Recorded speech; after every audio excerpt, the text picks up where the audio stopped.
بسم الله الرحمن الرحيم. ازيكم يا شباب؟ عاملين ايه؟ يا رب دايما تكونوا بخير وبصحة وعافية.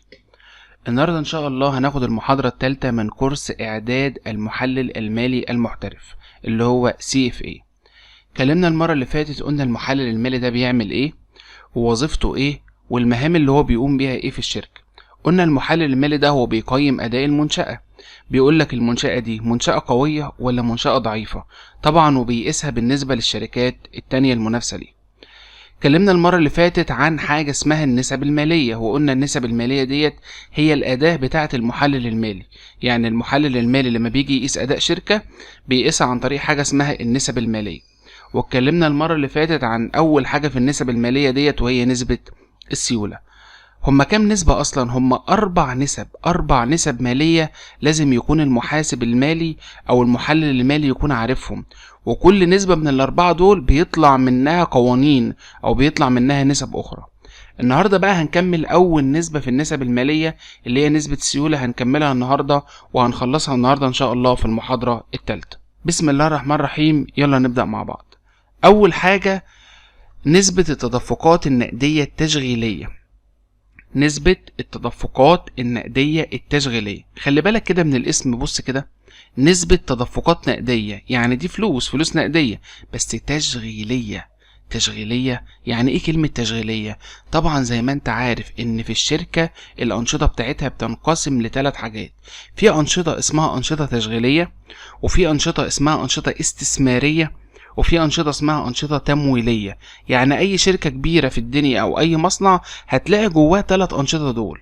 أول حاجة الأنشطة التشغيلية اللي هي تبع شغله، يعني مثلا لو الشركة دي بتتاجر في الأدوية يبقى طبعا بتبيع أدوية وتشتري مواد خام، يبقى دي اسمها أنشطة تشغيلية تبع شغلها.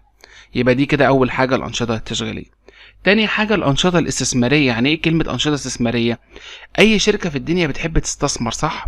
مثلا ممكن تروح تشتري حتة أرض استثمار في المدى الطويل وبعد كده سعرها يزيد وتبيعها وتكسب فيه، يبقى دي أنشطة استثمارية.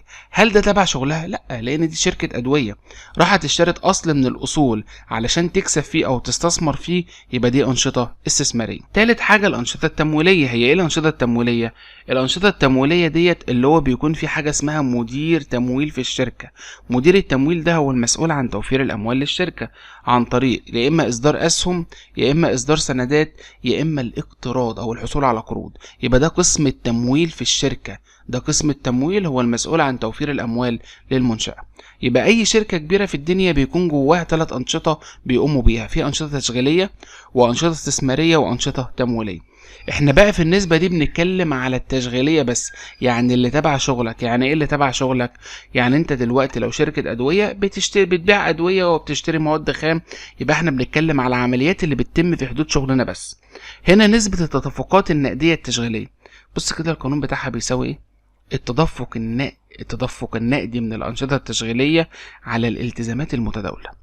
التدفق النقدي من الأنشطة التشغيلية على الالتزامات المتداولة.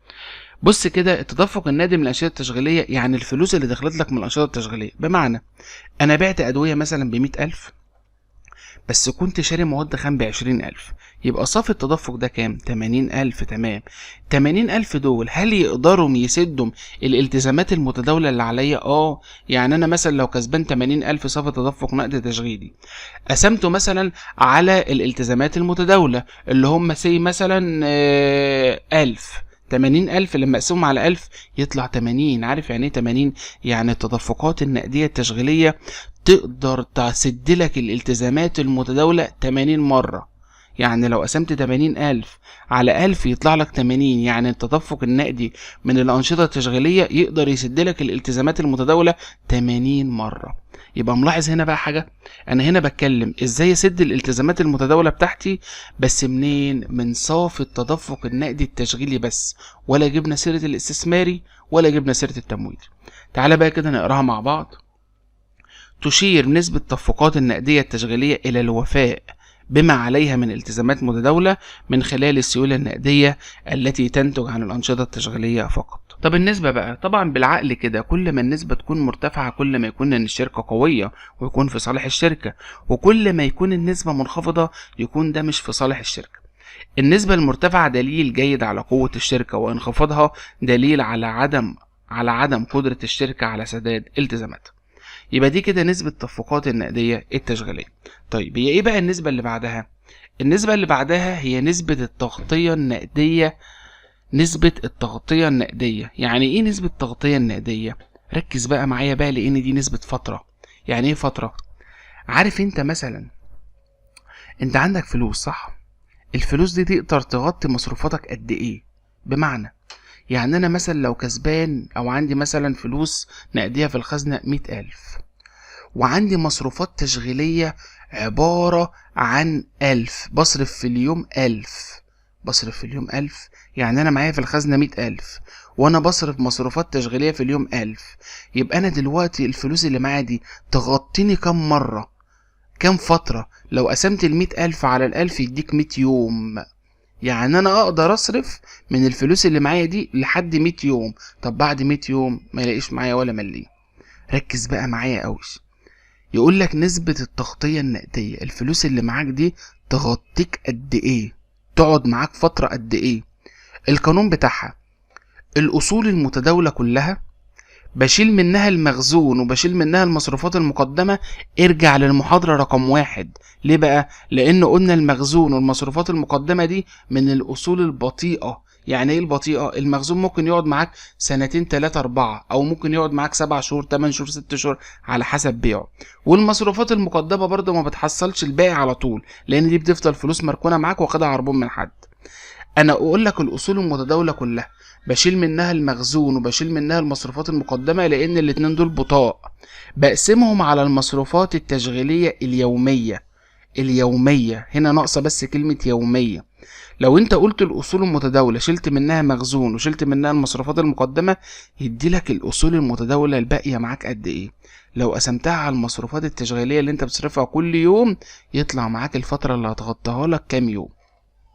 تشير نسبة التغطية النقدية إلى حدود الفترة الزمنية التي تستطيع فيها الشركة تمويل التزاماتها التشغيلية بس اليومية المحتملة من خلال ما تملكه من سيولة نقدية، تدل على الفترة الزمنية القادرة على التمويل. يبقى احنا كده خلصنا نسبة السيولة. تعالى كده بقى نراجع مع بعض كده بقى نسبة السيولة جواها كام نسبة. نسبة السيولة عبارة عن 6 حاجات.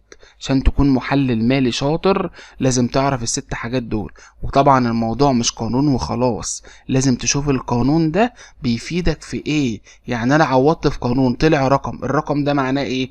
طب الشركات المنافسة اللي بتنافسني بره، هل النسبة بتاعتها دي زيي ولا لأ؟ وانت تشوف ادائك في الفترة دي. نسبة السيولة عبارة عن نسبة تداول، نسبة سيولة نقدية، نسبة سيولة سريعة، نسبة رأس المال العامل، نسبة التدفقات النقدية التشغيلية، ونسبة التغطية النقدية. يبقى احنا كده خدنا أول حاجة في النسب المالية اللي لازم المحلل المالي يكون عارفها، اللي هي نسبة السيولة، وعبارة عن 6 نسب. استنونا ان شاء الله في الفيديو الجاي، وهناخد ان شاء الله بعد كده نسبة جديدة اللي هي نسبة النشاط، وهنكمل باقي النسب المالية بإذن الله. لو انت عجبك الفيديو ده ما تنساش تعمل مشاركة لأي حد مهتم بشغل المحلل المالي، او اي حد خريج كلية تجارة وعايز يطور من نفسه. الفيديوهات دي او الكورس او الدورة دي هتفيده كتير بإذن الله.